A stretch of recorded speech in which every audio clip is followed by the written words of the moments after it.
할렐루야. 계시록은 종말에 있을 재앙과 구원에 관한 계시의 내용입니다.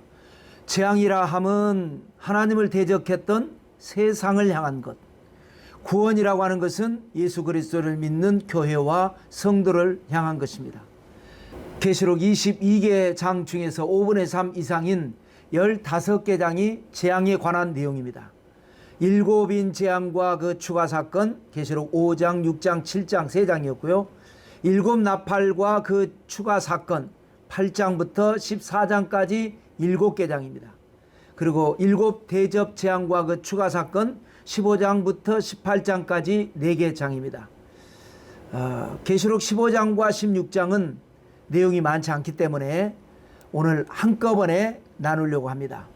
계시록 15장은 일곱 대접 재앙이 일어나는 준비 사건, 천상에서 일어나는 겁니다. 그리고 16장은 일곱 대접 재앙이 나타나는 지상의 사건이 되겠습니다. 자, 첫째로 일곱 대접을 준비하는 천상의 사건 15장이 되겠죠. 나누겠습니다. 15장 1절에 보면 또 하늘에 크고 이상한 다른 이적을 보매 일곱 천사가 일곱 재앙을 가졌으니 곧 마지막 재앙이라 하나님의 진노가 이것으로 마치리로다. 일곱 천사가 일곱 재앙을 가졌으니 이것이 바로 마지막 재앙이다. 사탄의 권세를 완벽하게 꺾으시기 때문에 하나님의 진노가 이제는 더 이상 나타날 필요가 없습니다. 종결되는 것입니다. 이 계시록 15장의 내용을 3가지로 정리할 수가 있는데 먼저 도표로 보실까요? 그러니까 첫 번째 대지인 계시록 15장에 대한 도표가 되겠습니다. 먼저 아래를 보시면 많은 사람들이 있습니다. 계시록 7장과 14장에 보면 흰옷 입은 사람들, 상급 구원이었죠. 말씀이 있었는데 여기에는 중급 구원을 말을 합니다. 환난의 때에 데려감을 얻지는 못했지만 환난을 이기고 구원받은 사람들. 자, 그 다음에 두 번째로는 위로 올라가서 보면 일곱 대접을 가진 일곱 천사들이 나옵니다. 하나님의 마지막 진노, 마지막 심판, 대접 심판입니다. 그 다음에 이제 세 번째 그림이라면 하나님 보좌에서 항상 보좌했던 네 생물이 나옵니다. 그 네 생물 중에 하나가 일곱 천사들에게 그 대접에다가 하나님의 진노를 가득히 담아준다라고 하는 그런 내용이 되겠습니다. 문제는 첫 번째 환상이라면 아까 밑에 말한 대로 짐승의 수를 이긴 사람들 2절입니다. 또 내가 보니 불이 섞인 유리바다 같은 것이 있고 짐승과 그의 우상과 그의 이름의 수를 이기고 벗어난 자들이 유리바닷가에 서서 하나님의 검은 고를 가지고, 자, 불이 섞인 유리바다 같은 것을 여기에서 설명하고 있습니다. 성경 66권 전체에서 유리바다가 2번 언급되어 있습니다. 처음에는 계시록 4장, 요한이 밤모섬에서 기도하다가 환상 중에 하나님의 음성을 듣고 이리로 올라오라 라고 하는 음성으로 올라가서 보니까 하나님이 보좌에 앉아 계십니다. 그 보좌에 무지개가 둘러있고 보좌 주변에는 24장로가 있고 4생물이 있었습니다. 그리고 보좌 앞에는 등불이 켜 있는데 7등불이 켜 있더라. 그리고 거기에는 뭐가 있었습니까? 수정같이 맑은 유리바다가 있더라. 수정같이 맑은 유리바다. 인간이 세상을 떠나서 하나님 앞에 갈 때에 건너야 할 죽음의 강을 그걸로 한번 설명을 해봤었습니다. 그런데 여기 계시록 15장에는 유리바다는 유리바다인데 불이 섞여 있는 유리바다입니다. 이건 뭡니까? 환난을 거쳐서 받는 구원을 여기에서 설명을 한 것입니다. 자, 그 다음에 두 번째로는 짐승의 수를 이기고 벗어난 사람들입니다. 짐승의 수는 666입니다. 적그리스도의 이름이기도 합니다. 이것을 오른손이나 이마에 표를 받게 했는데 그걸 받지 않으면 매매를 하지 못하게 한다. 여러분, 표를 받는다라고 하는 것은 짐승의 우상에게 모든 것을 이제 의존한다, 맡긴다 라고 하는 의미가 있습니다. 비록 기름 준비를 하지 못해서 데려감을 얻지는 못했지만 그러나 끝까지 짐승의 표를 받지 말아야 믿음으로 승리할 수가 있는 겁니다. 환난의 때 하나님의 특별한 보호를 받을 수가 있는 것입니다. 그래서 비록 기름 준비를 하지 못해서 데려감을 얻지는 못했지만 그러나 끝까지 짐승의 표를 받지 않고 믿음으로 승리합니다. 그래서 환난의 때에 하나님의 특별한 보호를 받고 그래서 불이 섞인 유리바닷가에 서게 된 것이다 라고 하는 것이고요. 그 다음에 이제 하나님의 검인고가 나옵니다. 비록 환난을 거치기는 했지만 그러나 시험을 잘 이겼습니다. 그래서 감사하는 마음으로 검은고를 가지고 하나님을 찬양합니다. 검은고는 우리 대한민국의 대표적인 현악기입니다. 다른 나라에서는 찾아볼 수 없는 악기입니다. 그러므로 이 악기는 성경에 나오는 악기는 검은고가 아니라 우리나라 정세에 맞게 번역을 한 것입니다. 그런데 이것이 어떤 악기냐? 이건 중요한 게 아니겠죠. 하나님을 찬양하는 것을 여기에 의미를 두면 되겠습니다. 자, 그 다음에 찬양의 내용을 대략 3가지로 정리한다면 3절에 2가지, 4절에 1가지 해서 3가지가 되겠습니다. 3절 먼저 보시면 하나님의 종 모세의 노래 어린 양의 노래를 불러 이르되 주 하나님 곧 전능하신 이시여 하시는 일이 크고 놀라우시도다. 만국의 왕이시여 주의 길이 의롭고 참되시도다 라고 찬양을 합니다. 이게 찬양 가사입니다. 쉽게 말하면. 자, 이게 보니까 모세의 노래, 어린 양의 노래. 이게 뭡니까? 이 찬양의 의미를 언급한 겁니다. 모세의 노래는 뭡니까? 출애굽의 기적을 찬양하는 노래다 이 말입니다. 그동안에 430년 동안 억압받고 있다가 모세가 무슨 노래 불렀습니까? 출애굽하니까 그 하나님께서 우리를 해방시켜 주신 은혜. 그 다음에 또 어린 양의 노래도 마찬가지입니다. 어린 양의 노래 뭡니까? 사망 권세를 이기시고 부활하심을 노래하는 겁니다. 출애굽이나 부활은 중급 은혜를 설명합니다. 애당초 애굽으로 내려가지 말았어야 하는데 내려갔고 물론 섭리지만 그곳에서 바로의 박해를 이기고 출애굽한 것. 주님께서 십자가에서 안 죽으셔야 됩니다. 우리가 인간이 죄를 짓지 않았으면 주님께서 십자가를 지실 이유가 없죠. 물론 인간적인 생각이지만 그러나 인간의 죄가 있기 때문에 주님께서 죽으셨고 사망 권세를 이기시고 부활하신 것입니다. 자, 그 다음에는 하나님에 대해 감탄하는 노래입니다. 전능하신 이시여 하시는 일이 크고 놀라우시도다. 만국의 왕이시여 주의 길이 의롭고 참되시도다. 전능하신 이시여 만국의 왕이시여 이게 뭡니까? 하나님 자체 하나님 존재에 대해서 감탄하는 겁니다. 전능하신 하나님 만국의 왕 그 다음에 크고 놀라우시도다 의롭고 참되시도다 이게 뭡니까? 하나님의 행위를 감탄하는 겁니다. 어쩜 그렇게 놀랄 수가 있습니까? 어쩜 그렇게 의로울 수가 있습니까? 여러분 신앙은 체험입니다. 체험이 안 되면 신앙이 성립이 안 되는 겁니다. 그래서 교회를 다녀도 체험 신앙이 안 되면 불만만 쌓입니다. 그러나 체험을 하고 나면 어떠한 상황에서도 감탄이 나오고 감사가 나오고 기쁨이 넘쳐날 수밖에 없습니다. 크고 놀라우시도다 의롭고 참되시도다. 그 다음에 4절에 이제 내용이 나는데 4절입니다. 주여 누가 주의 이름을 두려워하지 아니하며 영화롭게 하지 아니하오리까 오직 주만 거룩하시니이다. 주의 의로우신 일이 나타났음에 만국이 와서 주께 경배하리다 하더라. 이게 뭡니까? 주님의 이름, 두려워할 이름, 주님의 이름을 두려워하겠다는 겁니다. 하나님을 영화롭게 하겠다는 겁니다. 은혜 받은 자가 진실하게 결단하니까 그 다음에는 만국이 와서 주께 경배하는 역사. 여러분 신앙은 전염성입니다. 먼저 믿는 신앙인이 진실하게 믿으면 그 뒤를 따라서 모든 사람들이 진실하게 믿게 됩니다. 이것이 진실신앙이 누룩처럼 퍼지는 겁니다. 반대로 먼저 믿은 신앙인이 적당히 안 믿는 건 아니에요. 믿는데 엉터리로 믿으면 그것을 따라오는 사람들도 엉터리로 믿게 되고 그렇게 되는 겁니다. 자, 그 다음에는 두 번째 환상으로 갑니다. 계시록 15장에서의 두 번째 환상. 7 대접을 가진 7 천사들입니다. 자, 계시록 15장 제목이 7 대접 재앙의 첫 번째라고 그랬는데 대접은 하나도 나오지 않습니다. 다음 장인 계시록 16장에서 7개 대접이 한꺼번에 다 쏟아집니다. 그러므로 여기 계시록 15장은 대접 재앙이 쏟아지기 전에 구원받은 성도들의 노래입니다. 7대접을 준비하는 천사들에 관한 또 내용이기도 하고요. 그래서 아까 도표에 5절부터 8절까지 4계절에 4가지 액션이 있었습니다. 여기 보면 하늘에 성전이 열립니다.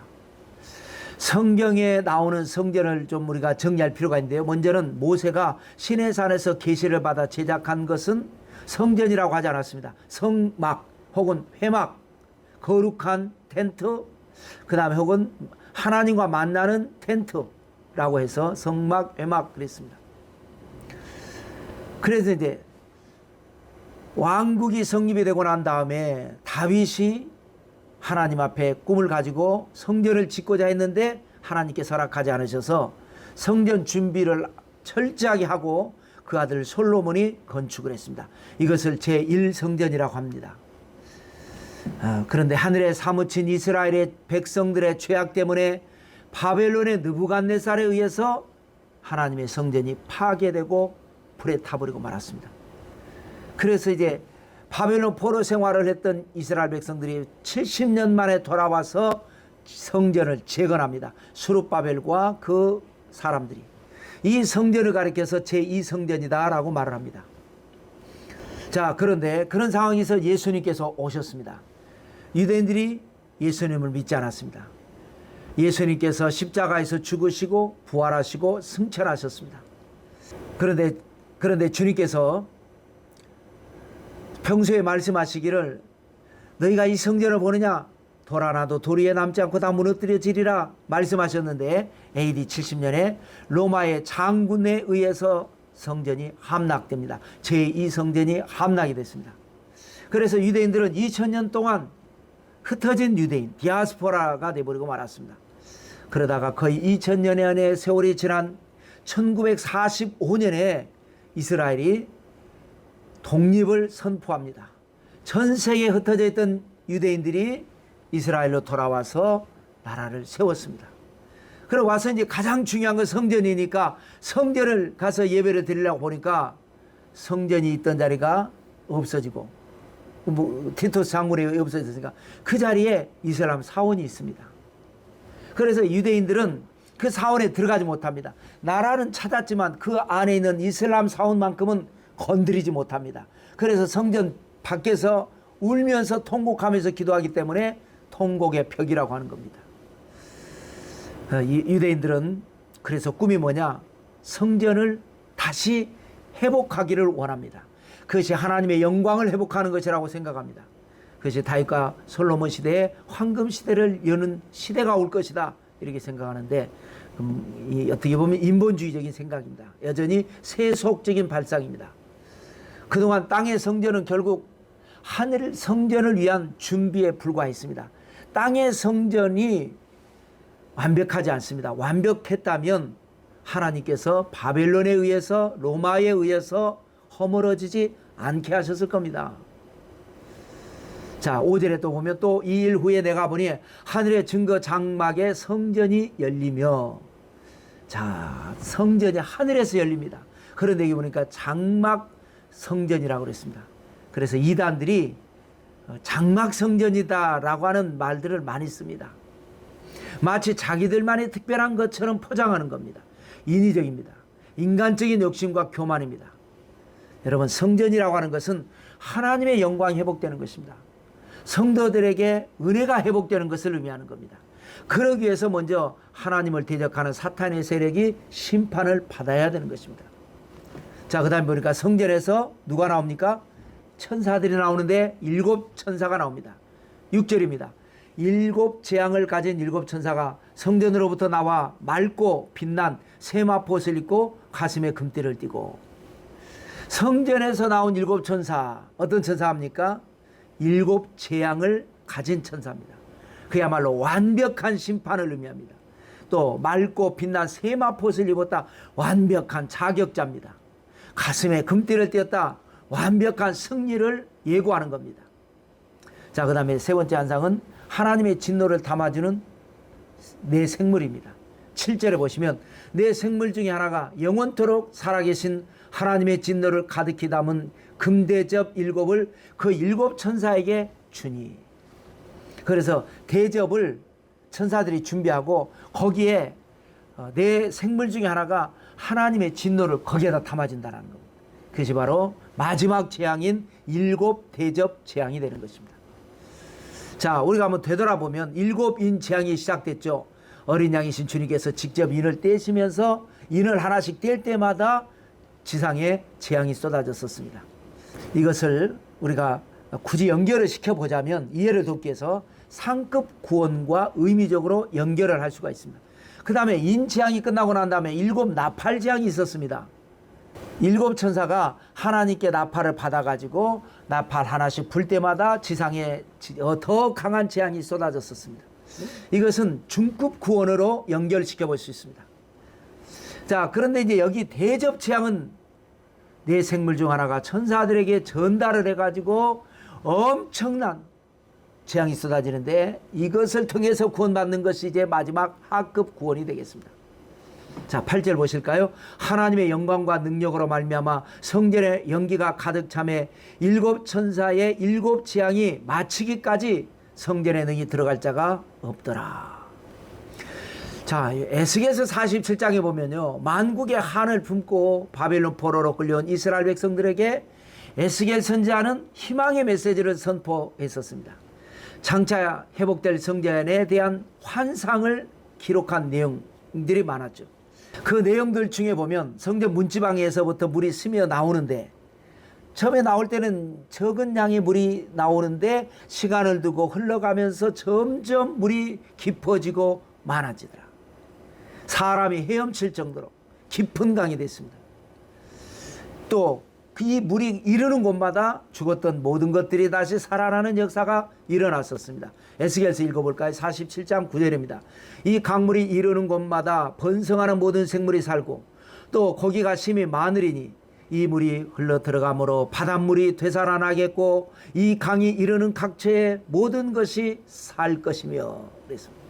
그래서 주님께서 산상수훈에서 우리 삶을 위해서 무언가를 얻고자 한다면 무엇을 먹을까, 무엇을 마실까, 무엇을 입을까 하지 말고 먼저 하나님의 나라와 하나님의 의를 구하라고 말씀하신 바 있습니다. 성전 예배를 통해서 나오는 생수의 강이 오늘날 우리의 삶의 현장으로 흘러 들어가면 거기에서 기적이 일어난다는 것입니다. 그런데 여기 계시록 15장에 대접 재앙이 준비되면서 성전에서는 생수가 아닌 연기가 가득합니다. 이것이 바로 대접 재앙을 통해서 세상에 쏟아질 엄청난 대환란을 예고하는 것입니다. 아까 1절에서 7 대접 재앙은 마지막 재앙이라 그랬습니다. 이 재앙으로 하나님의 진노가 끝난다, 마친다 그랬습니다. 하나님의 진노가 마친다는 건 뭐냐? 재앙을 통해서 완벽하게 심판을 끝낸다라고 하는 의미입니다. 거듭 말씀드리지만 계시록의 모든 재앙은 교회와 성도를 괴롭힌 마귀와 그 세력들에 대한 재앙입니다. 교회와 성도는 구원을 받는 것이고요. 자, 그 다음에 이제 크게 두 번째입니다. 7 대접이 쏟아지는 지상의 현장 사건입니다. 그러니까 지금까지는 계시록 15장에 대한 말씀이었고 지금부터는 계시록 16장에 대한 말씀이 되겠습니다. 자, 계시록 5장부터 시작된 재앙이 지금 이제 16장 그리고 앞으로 17, 18장까지 계속 이어집니다. 종말의 세상에 쏟아질 재앙에 대해서 이렇게 구구절절히 말씀하고 있는 것입니다. 자, 1절 보시면 16장 1절 보시면 또 내가 들으니 성전에서 큰 음성이 나서 7 천사에게 말하되 너희는 가서 하나님의 진노의 7 대접을 땅에 쏟으라 하더라. 이것이 바로 거슬러 올라가서 계시록 8장에서 독수리, 지나가던 독수리가 말했던 땅에 사는 자들에게 화가 있으리니 이는 새 천사들이 불어야 할 나팔 소리가 남아 있음이로다. 그래서 그 셋째 세 번의 화 중에 마지막 화, 세 번째 화이자 그 나팔 불 때에 그것이 이제 대접 재앙으로 연결되는 것입니다. 사탄은 이미 하늘의 전쟁에서 피해서 땅으로 쫓겨났습니다. 그래서 땅에 내려와 가지고 문제를 일으키는 것입니다.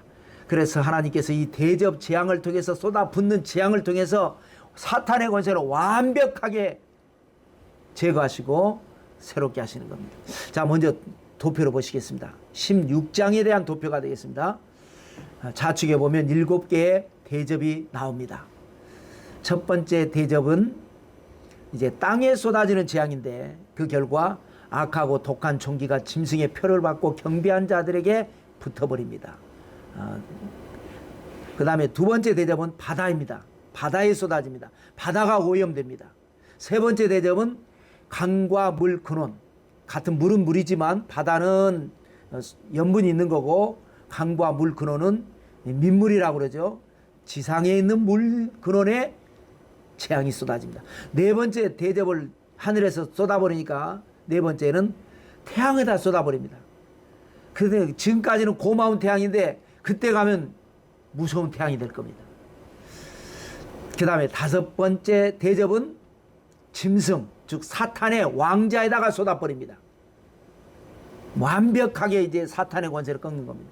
여섯 번째 대접은 유브라데 강에다 쏟아집니다. 왜 그럴까요? 살펴볼 시간 되겠습니다. 그 다음에 마지막 일곱 번째 대접은 공중의 모든 허공에다 뿌립니다. 그래서 모든 공기가 오염돼 버립니다. 자, 그래서 계시록 16장 이제 본문을 통해서 하나씩 살펴보십시다. 첫 번째 대접 1입니다. 땅의 재앙입니다. 2절 말씀입니다. 첫째 천사가 가서 그 대접을 땅에 쏟음에 짐승의 표를 받은 사람들과 그 우상에게 경배하는 자들에게 악하고 독한 종기가 나더라 그랬습니다. 여러분, 지금 우리는 코로나19 바이러스 시대에 살고 있습니다.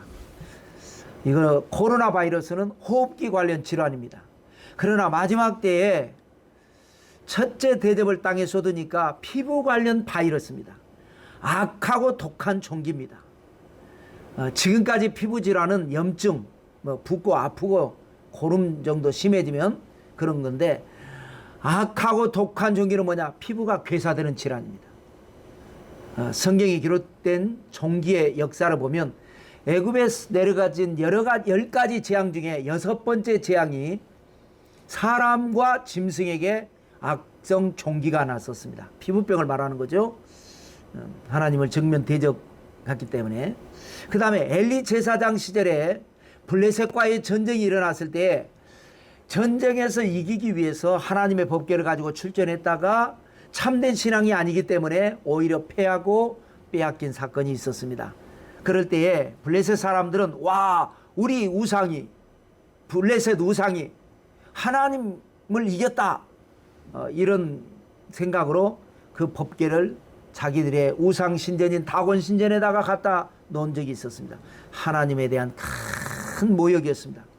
그래서 하나님께서 아스도 땅에 독한 종기가 나게 하셔서 거의 망하게 할 정도로 모든 사람들이 피부 괴사가 돼가지고 그런 일이 있었습니다.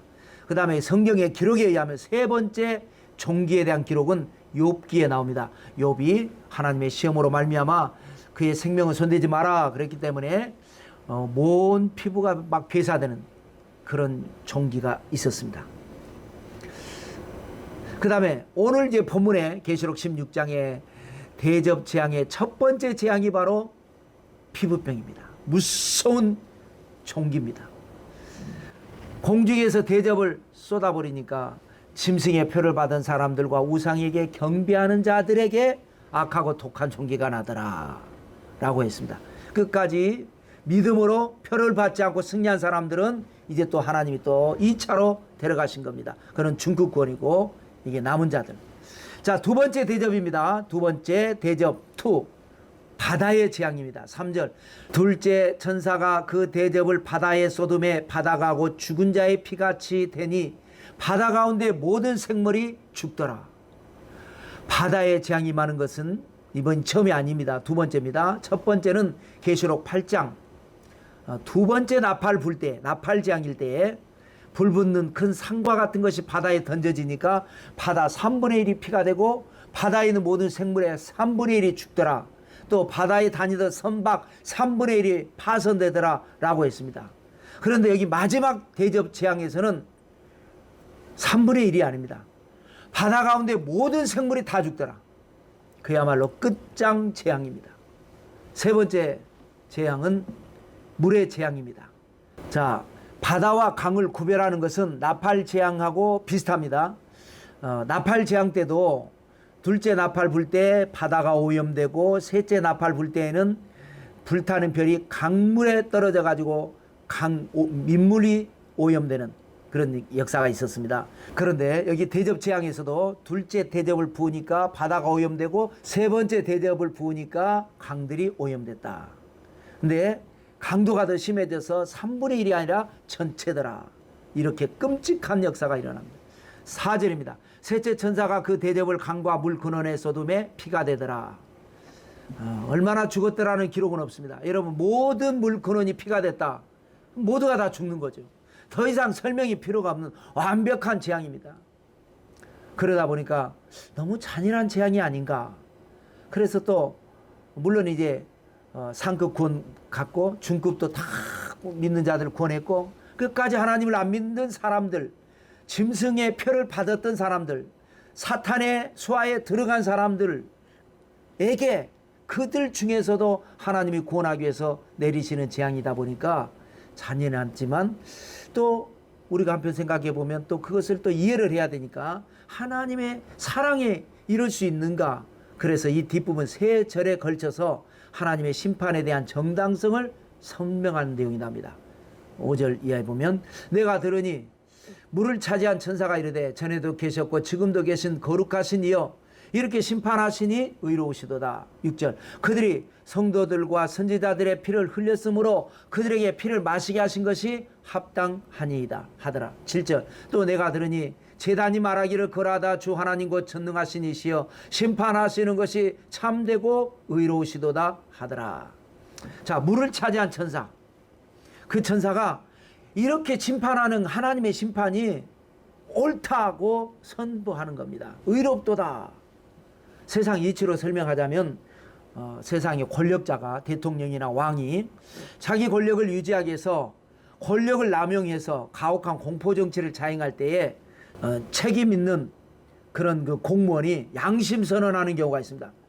아무리 그래도 이건 잘못된 행위입니다 라고 하는 겁니다. 그런 경우가 있죠. 그런데 여기에서는 물을 담당한 천사는 쉽게 말하면 물 담당 공무원입니다. 실무자입니다. 그 실무자 입에서 나오기를 100번 1000번 이 심판은 마땅합니다. 불의한 심판이 아닙니다 라고 설명하는 겁니다. 왜냐? 그 이유까지 설명합니다. 그동안의 성도들과 선지자들의 피를 흘렸으므로 그들에게 피를 마시게 하신 것이 합당합니다. 그렇죠. 그러자 이번에는 제단에서 소리가 나기를 그러하다 하나님의 심판이 참되고 의로우시도다 라고 화답을 합니다. 마치 이거는 뭡니까? 헌법재판소와 같은 최종 판결 맞다 라고 하는 겁니다. 자, 이 재앙은 상급 구원받은 성도들 거듭 말씀드립니다. 데려감을 당해서 없습니다. 중급도 하나님의 특별하신 보호로 승리해서 없습니다. 불이 섞인 유리 바다를 건너갔으니까 없습니다. 그런데 이제 하급은 1600 스타디온까지 피 터지는 그런 엄청난 재앙을 통해서 회개시키고 구원을 해야 되기 때문에 이런 재앙이 있는 겁니다. 그래서 대접 재앙이 바로 이제 피가 튀는 재앙입니다. 험한 재앙 통해서 구원받은 사람들이 있는가 하면 끝까지 믿지 않고 하나님을 대적한 사람들이 있습니다. 안타깝죠. 자, 네 번째 대접입니다. 태양의 재앙입니다. 나팔 재앙 때는 해와 달과 별들이 함께 재앙을 당했었습니다. 그런데 여기 대접 재앙에서는 태양만 언급하고 있습니다. 자, 8절 이하에 보시면 넷째 천사가 그 대접을 해에 쏟음에 해가 권세를 받아 불로 사람을 태우니 9절 사람들이 그게 태움에 태워진지라. 이 재앙들을 행하는 권세를 가지신 하나님의 이름을 비방하며 또 회개하지 아니하고 주께 영광을 돌리지 아니하더라. 자, 나팔 재앙 때는 1월 성신이 타격을 받아서 어두워졌었습니다. 그런데 이번 대접은 태양만 나오는데 어두워지는 것이 아니라 태양이 권세를 받아가지고 더 강해집니다. 그래서 사람들이 불로 태움을 당한다라는 겁니다. 여러분 지금 우리 시대가 어떻습니까? 지구온난화가 심각한 문제를 가져오고 있습니다. 그런데 그때는 온난화 수준 정도가 아닙니다. 태양이 너무 강렬하고 오존층은 완벽하게 파괴돼 가지고, 오존층이 뭡니까? 여러분, 오존이라고 하는 것은 산소 원자 3개로 이루어진 산소 덩어리입니다. 태양과 지구 사이에 이 해로운 것은 걸러주고 좋은 것은 연결해 주는 그 역할을 오존층이 하는 겁니다. 그런데 지금 현재 일부 오존층이 파괴됐죠. 그래서 여러 가지 피부에 문제가 생기기도 하고, 눈, 백내장 이런 것도, 또 여러 가지 면역 결핍 현상 이런 것이 생깁니다. 북극에 얼음이 녹아서 해수면이 높아지기도 하고요. 그로 말미암아 웬만한 섬나라들은 점점 지금 잠기고 있는 뉴스를 우리는 접하고 있습니다. 이러한 것들이 뭡니까? 오존층 파괴가 진행되면서 모든 것이 불에 타고 녹아내리는다라는 현상입니다. 무슨 재앙이 아닐 수 없죠. 그런데 대접 재앙 때는 이것보다 훨씬 강한 엄청난 겁니다. 자, 그 다음에 5번째 대접입니다. 세계 정부의 사탄의 권세에 이기면서 세계 정부에 대한 재앙입니다. 10절 11절입니다. 또 5째 천사가 그 대접을 짐승의 왕자에 쏟으니 그 나라가 곧 어두워지며 사람들이 아파서 자기 혀를 깨물고, 11절, 아픈 것과 종기로 말미암아 하늘의 하나님을 비방하고 그들의 행위를 회개하지 아니하더라. 5째 나팔에서는 무저갱이 열리면서 벌레가 나왔죠. 황충. 그 황충이 정갈의 권세를 가지고 사람들을 물어버리니까 죽지는 않으면서 5달 동안을 괴롭게 했습니다. 그런데 여기 이제 5번째 대접에서는 짐승의 왕자에 쏟아버립니다. 무저갱이 바로 그것입니다. 사탄의 왕자. 이것이 세계 정부와 연결이 됩니다. 여기에 재앙을 쏟아버리니까 그 나라가 어두워집니다. 사탄의 나라. 그래서 사람들이 아파서 자기 혀를 깨물 정도로 고통스러워합니다. 여러분, 전쟁 영화를 보면 총 맞은 병사들을 이제 후송시켜가지고 수술을 하는데 전쟁통에 마취제가 부족한 경우가 많았습니다. 그래서 술 먹이고 입에 재갈 먹이고 혀 깨물까봐, 그리고 그냥 그 통증 있는 상태에서 수술을 하는 경우, 그런 영화를 우리가 봅니다. 여러분, 너무 고통스러운, 마취제도 들지 않습니다. 무서운 재앙입니다. 지금까지 회개할 사람들은 이미 다 회개했습니다. 그런데 이런 고통 속에서도 회개하지 않는 사람들이 나옵니다. 너무나 고통스러우니까 자기 혀를 깨무는데도 그런 역사가 일어납니다. 그러면서도 하나님을 비방하는, 여러분, 저는 이런 성경을 읽으면서 이 악한 마음이 참 무섭다라는 생각을 해봤습니다. 사람은 부드러운 마음을 갖는 게 좋습니다. 조그마한 바시락 소리만 들어도 내가 뭔가 잘못했나. 윤동주 시인의 고백처럼 잎새에 이는 바람에도 나는 괴로워했다. 내가 말 잘못한 건가? 내가 저 사람에게 실수한 건가? 이렇게 하고 사는 게 낫지, 내가 잘못한 게 뭐가 있어, 이렇게 사는 것은 참 자기 스스로를 힘들게 하는 것가 될 것입니다. 자, 6번째 대접은 유브라데 강에다가 재앙을 쏟아버립니다. 12절에 또 6째 천사가 그 대접을 큰 강 유브라데에 쏟음에 강들이 말라서 동방에서 오는 왕들의 길이 예비되었더라. 자, 또 나팔 재앙하고 또 비교합니다. 지금은 대접 재앙인데, 나팔, 6번째 나팔 불 때에 하나님께서 나팔 분 천사에게 명령했었죠. 유브라데에 결박한 네 천사를 놓아주라. 그래서 천사가 놓아주니까 마병대 2만만의 군대를 일으켜가지고 사람 3분의 1을 죽이는 전쟁을 일으켰었습니다. 그런데 여기 6번째 대접 재앙도 유브라데 강과 연결이 됩니다. 대접을 유브라데 강에 쏟으니까 강물이 다 말라버려요. 강이 마르니까 동방에서 엄청난 군대가, 이 길이 만들어졌으니까, 강이 있을 때는 길이 없어서 돌아갈 수도 없고 그랬었는데 말라버리니까 길이 열립니다. 그래서 전쟁이 일어납니다. 근데 여기 보니까 왕들이라 그랬습니다. 여러 나라가 동맹을 맺어서 전쟁을 일으키는, 자세한 설명은 또 뒤에 나옵니다. 13절 또 보시면, 또 내가 봄에 개구리 같은 새 더러운 영이 용의 입과 짐승의 입과 거짓 선지자의 입에서 나오니 자, 더러운 영이 3개나 나옵니다. 얼마나 더러우냐. 개구리 같은 더러운 영입니다. 하나는 용의 입에서 나옵니다. 사탄이죠. 짐승의 입에서 하나 나옵니다. 사탄의 권세를 받은 세계 정부입니다. 그 다음에 거짓 선지자의 입에서도 나옵니다. 이것은 바로 적그리스도가 되겠습니다. 여러분 보면요, 하나님도 삼위일체이지 않습니까? 성부와 성자와 성령. 사탄도 삼위일체 코스프레를 합니다. 영과 짐승과 적그리스도입니다. 거기에서 더러운 영이 나옵니다. 악령이죠. 14절. 그들은 귀신의 영이라 이적을 행하여 온 천하 왕들에게 가서 하나님과 전능하신 이의 큰 날에 있을 전쟁을 위하여 그들을 모으더라. 보세요. 귀신의 영이 이적을 행합니다. 온 천하 왕들이 미혹됩니다. 와, 기적이 일어나니까. 그래서 그들의 말을 따르게 돼 있습니다. 그래서 전쟁이 일어납니다. 그런데 지금까지 1차 세계대전, 2차 세계대전이 있었는데 엄청난 무서운 전쟁이었죠.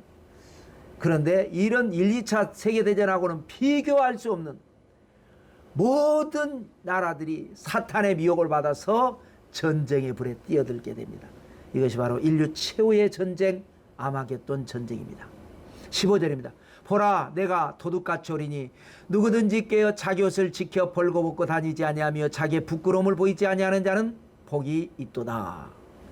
19장에 나오는 어린 양의 혼인잔치가 끝나고 신랑 되신 주님께서 신부들과 함께 지상으로 재림하십니다. 주님은 밤에 도둑같이 오신다 라고 말씀하셨습니다.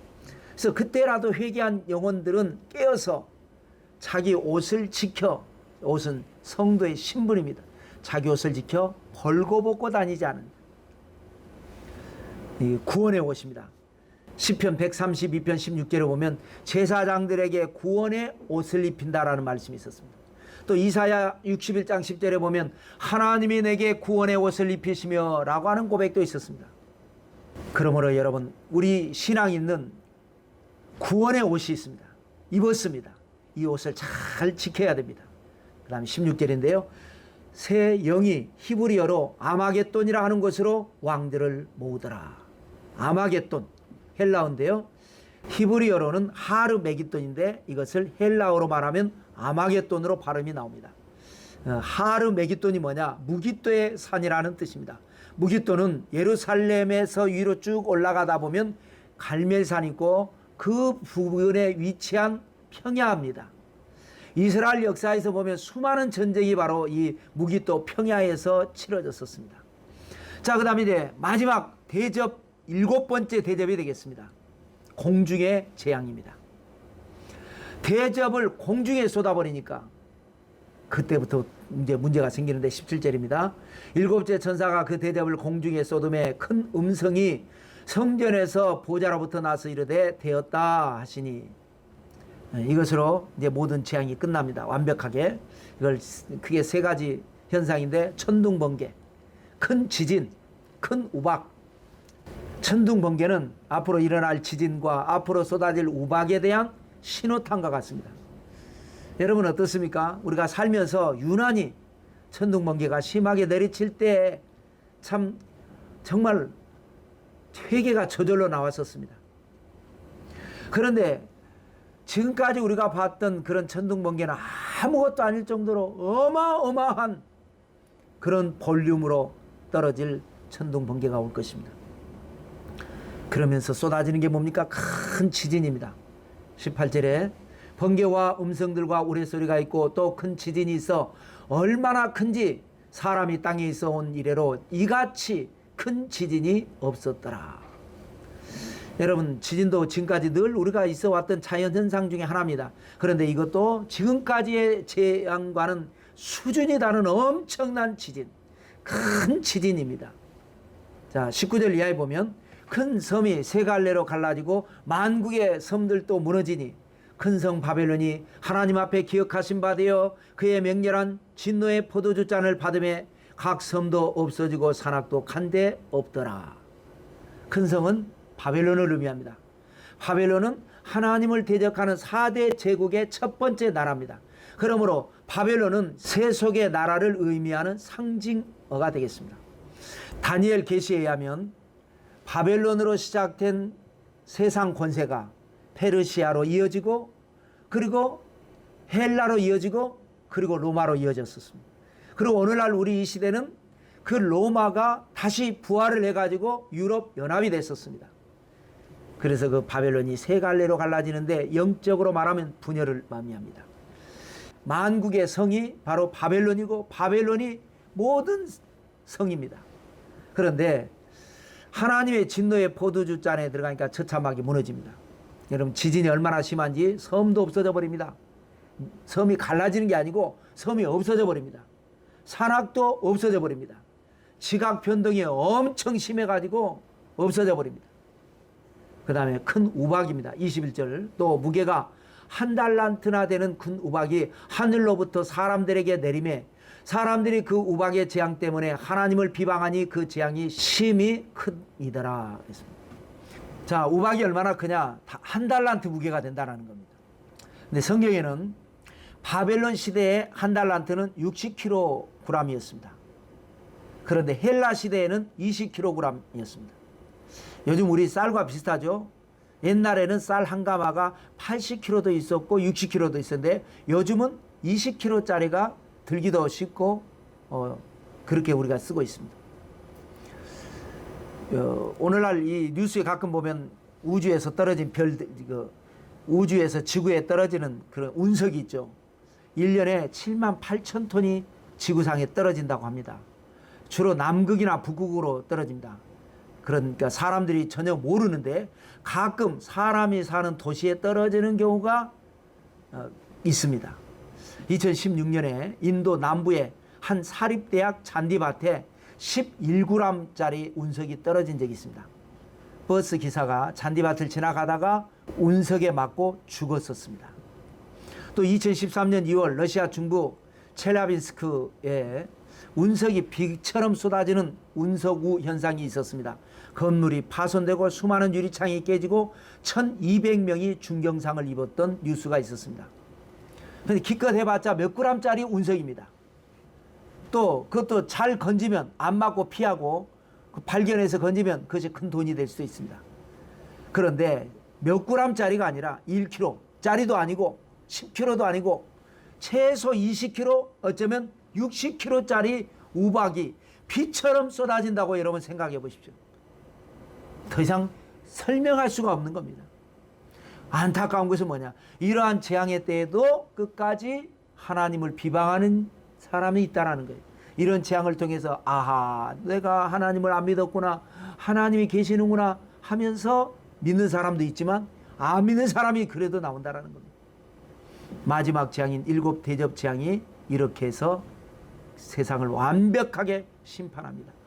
자, 그래서 이제 남은 것은 뭐냐? 대접 재앙의 추가 사건인 17장에 큰 음녀가 심판받는, 그 다음에 18장에 바벨론이 심판받는 내용이 남아 있습니다.